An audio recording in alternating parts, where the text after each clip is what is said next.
all around the map today as we look now and see what they wanted to go for. And again, honestly, I'm loving this from Rogue Warriors. If it's not broke, don't fix it. They go for a very, very similar top half. Yeah, so they have that aggression, they have that early agency coming out from the Lee Sin, Renekton, Diana. The bot lane, a little bit more defensive with that Braum, Aphelios. And interestingly enough, we are seeing a Lissandra. We haven't seen this too much when there hasn't been a LeBlanc, but you have that CC lockdown, you have the damage from the Olaf, the Gwen in the top lane, a pretty solid pick, and then that Varus obviously outranges the Aphelios quite a bit, but I think the Braum kind of mitigates the Leona and that poke pressure. It's an interesting one, and we'll have to see how LNG can play around these early tools, but ultimately, I feel like they have a lot of engage options here, which is very different from that last game, and I think something that can favor them. Yeah, I think I agree with you there. We'll see how Rogue Warriors and LNG do start this one off. I'm curious to see how this Lee Sin versus Lissandra matchup does go. We do actually see the aftershock being picked up here by Lissandra, looking to get that CC, basically lock down the Lee Sin on when he goes in on top of her and survive any early skirmishes. But we'll see how it all goes. We are jumping onto the Rift as quick as we came off of the last one for another game of League of Legends. Rogue Warriors one win away from a really big upset against LNG. Like we said earlier, Rogue Warriors cannot make playoffs, but it does not matter because they can still play spoiler. They can make playoffs in spirit. I don't think that's how it works. But we do see a little bit of a picture-in-picture replay, and actually, I think it's just going to be a flash forward. Ooh, yeah, I mean, that's the broken thing about Gwen, is that not only is she very strong level 1, but you also take E level 1, which gives you a dash. So, you know, sometimes we see scenarios. We were actually casting when the Shy had to go E level 1 and then failed it, and then failed his flash. But with the Gwen, you don't actually lose anything because E level 1 is what you'd normally go. So, no value gain for Rogue Warriors there, and a flash lost for that Braum.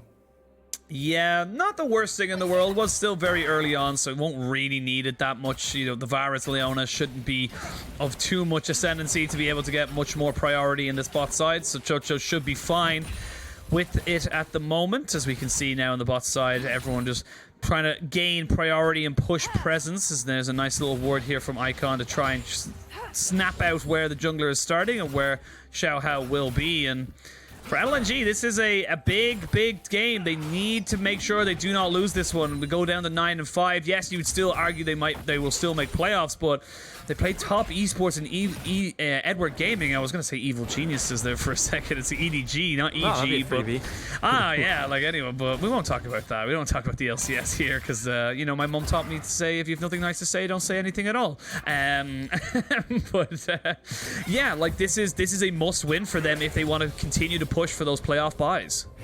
Yeah, absolutely. And they're in a position where they're fairly comfortable, but you can always be more comfortable. And definitely don't want to be dropping a series to Rogue Warriors. We do see, you know, level 1, we expect the Varus to have priority in most matchups.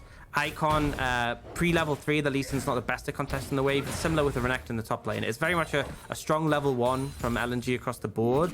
But we will start to see those solo laners pushing back a bit. And even this bot lane gets a bit more agency. Now, Xiaohao is looking towards here. QiuQiu could go in with his passive, but with no flash, kind of hard to stay on top of them. And you can see LNG are kind of sensing this. They're kind of playing it a little bit.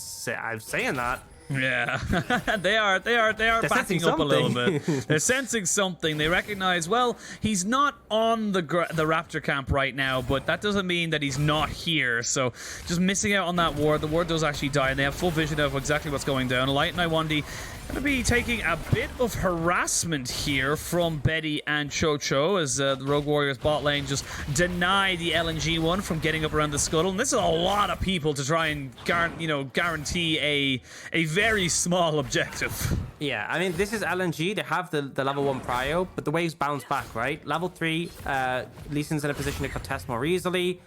He also, obviously, the wave being pushed in allows it to bounce back. We saw that across the board. So despite the fact that LNG had those pushes, when it came to contesting the scuttle, it was Rogue Warrior who had the priorities to move and play for that. Even in the top lane, which wasn't involved, you could see ZWuJi very much pushed in on top of Ale. So it's allowing the Diana to flourish. And that's the important thing when you're picking Diana, is you want to have priority lanes that can sort of lean to you and assist you. And the fact that you're seeing a situation where Xiaohao gets double scuttle against an Olaf, perfect early game for Diana. You can't ask for more.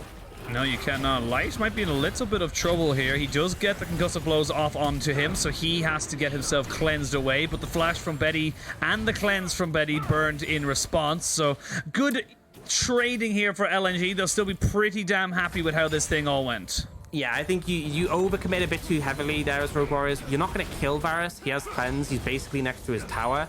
And the thing is that although you get the concussive blows down, Lwandy keeps resetting with the Q cooldown. It's so short in the early game. It's just 5 seconds. And every time he does, you're getting that extra bonus damage from the Varus. And on top of that, you disengage. Varus can still hit you, but Betty can't really do anything in return. So it ends up burning a fair bit more in that scenario. Do they think they've gone back? Oh, they do a little bit as they go forward. There's the Gravitum down. Lwandy in a lot of trouble. He's forced to flash away. Don't quite get the concussive blows, but they equal it back up. And Rogue Warriors, they're just playing heads up right now. I love the fact they're challenging this situation. This is the power of that Braum. It makes it very difficult to engage in as a Leona. And on top of that, the concussive blows just means the Aphelios can just keep hitting targets and stunning them down. TP. Now, there's a ward behind. We could see a TP coming in. This is going to be that Lissandra with the CC. There is going to be the Lissandra coming in. It's Icon there, but he gets concussive blow down. Oh, He doesn't have himself. Oh no! Rogue Warriors able to completely mitigate it. LNG left reeling from that play. Great response though from Rogue Warriors. So rough from Icon. I mean, you're TPing into a lost scenario, right? Because Light was already in base. Lwandy's super low. If they match, you lose out. And you know what? Unsurprisingly, they opted to match on that TP. No level 6 from Icon as well to keep himself safe. So just a bit of a disaster there. And Forge has already picked up the Merc Treads in this mid lane. So much value already picked up. I wouldn't be surprised to see if you had Legend Tenacity as well, because there's a lot of CC on the side of LNG. You're getting a ton of value on the back of that. And yeah, it's like, this is not a favorable scenario for LNG to engage into. Yeah, like what's Lwandy supposed to do? He has to stay near his turret, otherwise he dies as well. He cannot follow up on that, no matter how much he would like to. And speaking of follow-up, they're going to jump onto Ale, who gets completely just obliterated by 3 members of the side of Rogue Warriors. Yes, they lose a dragon, but Rogue Warriors, again, just looking so much more proactive. It's just mid-jungle once more, who are just doing everything on the map. Forge and Xiaohao are just making plays happen and doing things. On the other side, Tarzan, nothing really happened. And you have to credit the fact that they had the priority at level 3 to take both scuttles. It definitely puts Tarzan behind a little bit. But even so, I mean, if you're picking an Olaf and you follow behind Adana, it's just not going to be a good game. It really, really isn't. And this is starting to snowball a little bit of ways. We can have a look at the replay here. It does look like Ale just gets caught up. They just flash on top of him. And with Ale not taking that flash on Gwen, the couple of nerfs that came in for this champion, it does mean you are very vulnerable. It absolutely puts you in a rough spot. And I think that's kind of where LNG are now. Not just in this game, but in this series in general. You lose this game. Obviously, it's a worrying trend, but you're also just going to be so much more in a difficult spot to contest those upper spots in the playoffs, those first round buys, getting into a really comfortable position like we're expecting from EDG and I've forgotten who's in second place. I'm completely blanking. FBX, yeah. Yeah, no, I completely agree. And just to confirm to you, you were wondering if Forge did take the Legend Tenacity in his runes. He did indeed. So that's gaming. That's gaming. That's gaming. That's a lot of tenacity in there for you. But just as we're talking about, you know, the general scope of the league and stuff like that, LNG played 3 more series, including this one. We obviously do not know the result of this one just yet. But if they were to lose their next 3, there is a world where they get knocked out of playoffs. They are only on 9 wins, and because of every single other team being so clumped up together, it is actually quite dangerous for you to go into the last few games of the season with only 9 wins. 10 is what guarantees you playoffs. 10 is the magic number right now, and I feel like 10 could be the magic number going further on.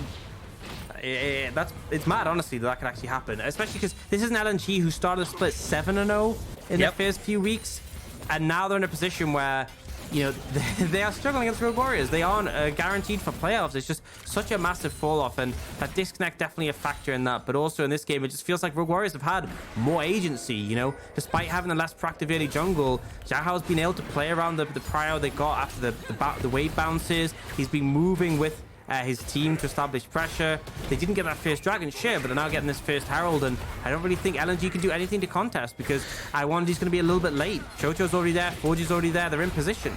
Yep, they're already there, and the Rift Herald is already gone now. If Rogue Warriors like, they can look to try and just disengage completely. QiuQiu putting himself forward because he knows he has to stand behind me, and you just wasted a lot of time for LNG. And this is what I think is the big difference maker when we have our, you know, great teams versus our good teams, because our great teams will always make trades around the map where they can get something to them to their advantage, where they are putting pressure out or whatever they need to do, versus just losing time and effectively money while trying to contest an objective that they're just never really going to contest. Exactly, like the fact that Rogue Warriors go for this Herald and commit members, there's a cost to that, right? There's a cost to committing those members up there, committing their time, and LNG also paid that cost, but they didn't get the reward from it. It's like, you know, you go into a shop and you give money, but you don't actually come out with anything. Yeah, that man just took my 50p. I didn't get any sweets at all. This is I didn't get a Freddo, wrong. man. Yeah, what the hell? It's annoying that Freddos are worth like 50p now. Back when we were kids, they were probably worth like what, 5p? They were 10, 5p. dude. I remember them being 10. Dude, you get half a Freddo now for 50p. I remember them being 5p, but I think I am a little older than you. I blame inflation. Well, we had the punt in Ireland. We didn't have the pound. We had the punt, which was our version of before the euro came in, before everything, you know, changed to one centralized currency. Really? I feel like it sounds like you're making it up. It does sound like it's a completely made up thing. But then you have I think it was Spain had like I used to call them potatoes, but they were like pesuedos, or I can't remember the exact thing. I'm butchering it like a man, but there was a lot of cool currencies back in the day. A lot of cool currencies. Now they're all gone. Yeah. Like, gone to time. I know, we just have the euro and the pound. No more punts, no more Well, francs. the pound, well, once, you know, the pound, let's, you know, we'll see how Brexit goes with you guys, and we'll see how long the pound lasts. But anyway, back to the game as we come in. Gotta get my jabs in, Ox. Gotta get my jabs in. So Rogue Warriors still very much in the ascendancy. We're able to take down that first turret in topside as well. So they're keeping this Gwen very much down right now, making sure that gold going into ZWuJi and, of course, Xiaohao very much setting themselves up for a good early mid-game spike, similar to what we saw in game one. Yeah, and once again, having that early proactivity, translating that into what we expect to see a strong mid-game. They are now grouping for this dragon, and I just don't think LNG can contest this one at all. You can see warning pings coming out. Tarzan's resetting, they're not interested. And this is a cloud dragon as well, which is pretty big, because that means it's not going to be a cloud soul. It's going to be ocean or infernal. I think infernal in particular would be really good for Rogue Warriors, but I wouldn't really complain about ocean either. Yeah, honestly, I think most teams are just saying, as long as it's not cloud, that is a massive win condition. It is in Ocean Soul. So again, very difficult. I'm looking at this now. We're saying, who kills anybody if you get an Ocean Soul on Rogue Warriors? The Renekton's never going to die. The Lee Sin's never going to die. The Braum is going to be able to keep auto-attacking. Like, you're looking very much at burst damage coming out from the side of LNG, especially with this poke Varus. Actually, no, I lied. It's not even a poke Varus. It's actually a on-hit Varus as he's moving towards that Immortal Shield bow. Yeah, and I think it's actually important that seen a bit of an engage, but that's tenacity. That's legend tenacity with Merc Treads. Like, that was like a 0.5-second stun. It felt like it just so little value, and this is kind of why we're not combined with the solar flare. Like, yeah, it's kind of why we're not seeing. I don't think this is a good matchup for Lissandra. I'm just gonna say it. I think like Lissandra's good in LeBlanc, sure, but into Lee Sin, who can just go this build and is too tanky to really burst down. It's like, what value are you getting? And again, the value for Lissandra is you burst down a single target, and then you get reset with your thralls. Who on Rogue Warriors, right? Shield Bow and Cleanse on Betty makes him hard. The rest of them are bruisers, apart from the Braum, who's a tank. And they're investing in the Merc Treads stonk. So I think they're fine in this situation. It's really questionable. And actually, I want to talk a little bit about this. The value of Braum in this game, right? Great into Leona. Like, I've talked about this endlessly. Good at blocking the arrows from Varus. You can block the actual claw from Lissandra. It dissolves. You can block Olaf axes, so we can't even connect, right?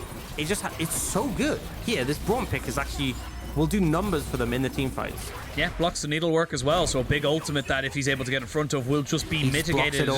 Blocks it all as we wait to see how Rogue Warriors are able to block LNG from a 10th win, which would secure them playoffs. This is a big moment for them. Like we said, they are playing spoiler, and they are playing the villain very, very well right now. They are just pushing LNG to such great great lows, because honestly, I think that LNG are struggling to find an answer. They're not really throwing any curveballs. They're not looking to be proactive. They're just looking to just, as you say, it's similar to last game, just be passive, farm up. But as we know from the last game, Rogue Warriors won't let you as well. Yeah, and on top of that, I don't think there's anything really to farm up to. Like, LNG is a composition who want to go in and apply pressure, and it's like, you're just going to be playing into an Aphelios roam, which is very difficult to do. The on-hit Varus, I think, makes sense here. You have so much, like, bulk to cut through, but at the same time, it's like, you're gonna have a difficult time dealing with these big threats. If Diana's in range for you to auto attack, then she's in range to do Diana things. That's exactly it. We can see now Rogue Warriors pushing up towards this bot side, trying to see if they can get that turret down. We see QiuQiu now popping down the pink board, recognizes that there was a little bit of a vision cubby for LNG as they keep their Varus alive and healthy. And let's have a quick look at the items. Gore Drinkers for both the Lee Sin and the Renekton for Rogue Warriors. They've got the Proto Belt as well for the Diana, the Immortal Shield Bows for both either AD carries as they both push in towards this 2-item spike they are looking for. And you still have the Riftmaker though for Ally, so he's not in a bad position, but with the fact that you had to go Oblivion Orb so early for Icon means that you are just not really in a position to be able to get that Everfrost as quickly as you would like. And with a minute 45 until this dragon, Rogue Warriors are very happy to eat up all of your wards. Yeah, absolutely. They can just push in, clear out your vision. Very difficult for LNG to try and contest in this situation. And again, you know, if you're not contesting these, you're just going to fall further and further behind in this game. And things like the Olaf, like the Lissandra, are going to struggle later on in this matchup. Very much so, and Rogue Warriors are going to be feeling pretty good about where this game is going in the later stages. Of course, we always talk about the Aphelios, but Lee Sin, no slouch whatsoever. Diana, with the burst of the Moonfall, can just do so much in these late game team fights if she's able to get down on top of carries like Light, like Icon, and there's not really a lot that, you know, LNG can do about it. Absolutely, and now Herald in pocket, so Rogue Warriors can look to apply some pressure with that. I think mid tower is a pretty good one to take, just because it's kind of hard to actually take the mid tower with Lissandra. She's got a fair bit of wave clear at this point in the game. She's hard to dive because, you know, she presses R on herself. So that's kind of the angle I'd like for Rogue Warriors to look for. You can also use it around this dragon. So resets are coming in for the bot lane of Rogue Warriors. They're leaning towards that dragon, which is spawning in 35 seconds. They're just about to get there in time. They have the Herald, which you can throw down. And then you herald that mid lane tower. LNG have to respond to it. Allows you to have that route into river. And you should be able to pick that up quite easily. Or if LNG contest, then you have control of the area. And they're diving into you, which for Rogue Warriors is very comfortable. What I want to see from LNG before we come into this fight, if they decide to try and contest for this dragon, of course, Rogue Warriors are in no rush to try and stack up that dragon. I'm sure they're very happy with their scaling goes, but I want to see some flanking angles from Icon. I want to see him getting in behind, using that Ice Claw to get on top of a carry, pop down the Ring of Frost, and, you know, again, bait out the cleanse. Then you've got the cleanse and you got the Glacial Tomb. There's no way that Betty can get out of that, so I think that the side of Rogue Warriors are aware of that. They have no real reason to contest this as heavily as the side of LNG are, so they're just going to try and get priority in this mid lane by dropping down the Rift Herald, but no real support here for it, so they actually might not get the charge, but they won't get anything else off it, so still waiting to take down that tier 1 in mid. Yeah, a little bit sloppy in honesty. I feel like Rogue Warriors may be a bit late to the reset. Like, you need to come off that 40 seconds, go straight there, and Xiaohao actually reset at about 30 seconds, so, you know, maybe just a bit slow to the punch on that. I feel like there's no way that LNG realistically should just be picking up a free dragon. But either way, they opt to apply that pressure mid. They push the wave in top. Icon's dealing with bot wave. This means they finally have a window to at least get some damage on this tower. Yeah, it's similar to what we saw in game 1, where Rogue Warriors a little bit late to the party, and LNG gifted over a dragon, which puts them on to 2 out of 4 for a soul point. It's a very long way away from them being able to get that. It will be about 30 minutes before they were able to get it.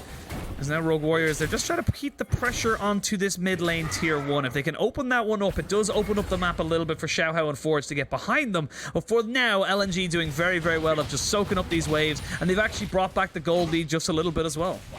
Yeah, I mean, it's been slow, I would say, this mid game. We had the early advantage for Rogue Warriors, and now it's kind of just gotten to that farming state where both teams are just catching waves, applying pressure, and an objective comes up, Rogue Warriors don't even contest it, and we just go back to this. And unless there's a reason to fight, I feel like we might end up continuing with this for a decent amount of time. I figured out what those cats are called, by the way. They're called Munchkin cats.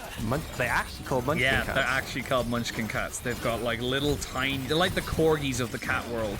They've got little tiny stubs for legs, and they would be my favorite type of cat. Again, would never really adopt one because they are seen as more of a luxury cat and have a lot of back problems later on in life because, you know, very short legs. So I wouldn't like that for an animal.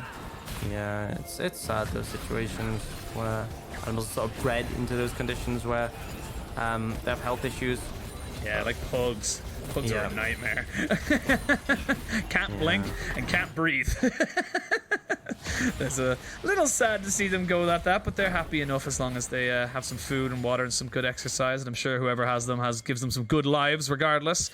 As we come back into this live game, great segue, no one noticed a thing, as Rogue Warrior is now pushing back into this top side, and ZWuJi is alone here, so he'll get a lot of free time here. Sadly for him, did not opt in to go for the tower pushing rune, and well, might be in a little bit of trouble. Icon is roaming around, but they don't want to commit the TP from Ale just yet. Too much tenacity, you can't really pin him down for the rest of the team to get there. Very true. And that is something to mention, is that Ale on this Gwen is kind of like a big late game pick for the side of LNG. A lot of agency on that in the later stages, so he will be a relevant threat further in the game that they can sort of lean on. And it will have to be a big factor if they're going to find success in those later team fights. We'll wait now, and ZWuJi just not really knowing where anyone is right now. Doesn't have full information of where the enemy bot laner or the enemy jungler is, so just backing himself off. And while this has all been kind of tugging around all the different lanes, it is going to be bot lane tier 1 going down in favor of RW. That is only our second turret in 21 minutes, so a turret every 10 minutes as of right now. It has been an exceptionally slow game, but I have a feeling in a minute and a half's time we will see some action from RW as they look to contest for that sole point for LNG. I swear, if RW just like give up the dragon again, I'm gonna be so tilted. Well, how do you want to see them compete for this? How do you want to see them set up around this objective in over a minute's time? I think the thing is, the side laners have had constant priority, so push a wave in. So for example, ZWuJi pushes top wave in, someone has to come respond, you then have him move away towards the other side of the map on the bot side, and then you can push into that dragon area. And there's, you know, LNG, because they have a man answering on the top side of the map, aren't able to respond. You get like a foothold in the river, and then LNG have to push in. Makes it very difficult to do. You have tools like the Braum, you have, you know, the Lissandra and the Renekton, who create so much space for the Aphelios, and you can just kite it backwards. Well, they just got the Aphelios back to pick up that second item there, so we'll be putting out a massive amount. As soon as I saw it, I couldn't really recognize it, and a gold graph of such came up, so I couldn't really see it. But believe it would be the Runan's Hurricane, as he's looking to try and just shred through most of these teams. As now Rogue Warriors, they're doing exactly what you said they should do. They pushed in, they get the priority, they were to move their solo laners in first. There is TPs available for both Ale and Icon. Again, LNG not going to be super upset with giving away this dragon if they didn't feel comfortable fighting it. It is still only the second one for Rogue Warriors, fourth one of the game. And LNG, though, walking forward, they're going to try and jump into Xiaohao, who does get hit by the Glacial Tomb. He will be taken down very, very low, but not quite finished off. ZWuJi flashes away. They have the Unbreakable, but he will fall, as here goes the Moonlight Vigil down, and they jump straight onto Betty and try and take him out of this by LNG. Just found an opportunity, knew what they could do, and were able to 100% punish onto Rogue Warriors. They will end up gaining 4, losing none, and this is just a fantastic start to this fight for LNG. Just beautiful target selection there, honestly, from LNG. They knew Diana was a big threat if you don't shut it down early. She's not the one. She's the one who doesn't have the Merc Treads in her pocket. So as a result, the ult has a lot of value from Icon. They shut her down very quickly, and they find momentum. That's a critical thing with this composition. If you find that initial kill on the back of the Lissandra, you can very easily chain it into more with those frozen thralls. And the thing is, because Rogue Warriors were so inactive, LNG have been able to make up that goal difference, and this now means they'll be picking up their third dragon of the game. Ocean Soul for an Olaf is, I mean, it's insane. It's insane, but at the same time, 2 TPs have been coming in. They're going to try to kill off Tarzan, but he's too tanky. Oh, Forge almost goes down. We're going to look at Xiaohao and Chocho coming in on top of this. Play. This could be a Baron play. You have no jungler for 30 seconds.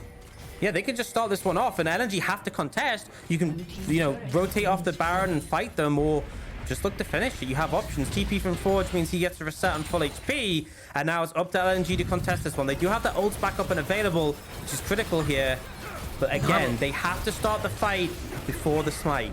They have to start the fight before the smite. That is the call from you. TP is available here as Icon gets jumped on. TP going to be coming in. There is going to be the frozen path to keep everyone away. Solar Flare goes in onto the backside. Great Glacial Fissure onto 4. And they get the Moonfall as well. You can see ZWuJi trying to cut off the escape route right now as Betty being jumped on by this Scissors maniac in the front lines. But it's just not enough for LNG. I don't think they're going to be able to continue fighting this one up. The concussive blows will stun up both of these carries, and they will find themselves a fight. It ends up being 3 for 4 in favor of Rogue Warriors. But LNG, they stop the Baron, and that's the important thing. Yeah, Rogue Warriors managed to get some gold, but all in all, they don't really trade too favorably there. Forge just 5 kills in his pocket now. This Lee Sin's a monster, but it just feels like the AD carries can't stay alive. It's like Olaf just doing so much work there, and I kind of talked about how he was going to be the major threat carrying his late game team fights. He did so much damage, and you can watch that here. So the initial engage comes in from Xiaohao. He's already low. He has no Zhonya's. He's just trading his life for the engage. But watch Olaf. Does a ton of damage onto this Braum with the help of the Lissandra. And then, you know, Betty just has to run away. He can't do anything to him in this situation. Can't really trade damage. And he just gets absolutely shredded. And then Arle, he is that big bruiser, that AP bruiser who kind of is the massive threat that LNG have to deal with. And they do eventually, but it takes them such a long time. It does take him a long time, and he does trade back one last kill right at the end, able to kill off QiuQiu as he wanted to make sure those concussive blows went down. The goal pretty even. Dragon stacking in favor of LNG. Kills 7 apiece. But it is all about that Lee Sin right now. 5-0-2 for Forge, and you can see now Betty opting to go towards the Hex Drinker instead of moving straight to his Infinity Edge. I feel like this is a smart move from him. He recognizes that he's only really going to be killed by Icon or by Ale. Yeah, absolutely. It feels like it needs to be those two who are sort of doing that damage. But it's a rough one. It's a rough one, honestly. And Ale at this point is just on fire. Literally, it just feels like there's no real answer to him in this game. And I think a big factor to bring it back to was that second dragon. Not the second dragon, third dragon, sorry. The second dragon for LNG, when Rogue Warriors just didn't contest it. And now they're 2 minutes from an Ocean Soul, potentially. They've kind of backed themselves into a corner as a result. And I think they were just too passive in that mid game. Little bit too passive. They are trying to see if they can get Betty up to that Hex Drinker before they fight for this. Just under 2 minutes until that soul does spawn. It's very difficult for you to make that damage stick now as well for RW. If you give away that soul to LNG, it just becomes so much harder for you to work it as Forge. I'm gonna make best friends with the Baron buff as the big purple worm keeps telling him to get him the hell out of his house. He's not been invited. Now Rogue Warriors, they may look to try and just burst this one down. They know there's no TP on Ally, so this would be a 4v4, but LNG knows something is up. They will pop down an axe and a ward, but do Rogue Warriors fully commit to this? I don't know if they can. Actually, I think they are. I think they're just going to go for it. They want to fight. They want to bring LNG in. LNG aren't really going to get baited. They know the Baron won't get finished here, so they're just going to take mid priority here, take that mid tier 1, and they'll have prio for this dragon in a minute. So they'll be able to move in and just establish vision control. They'll have prio.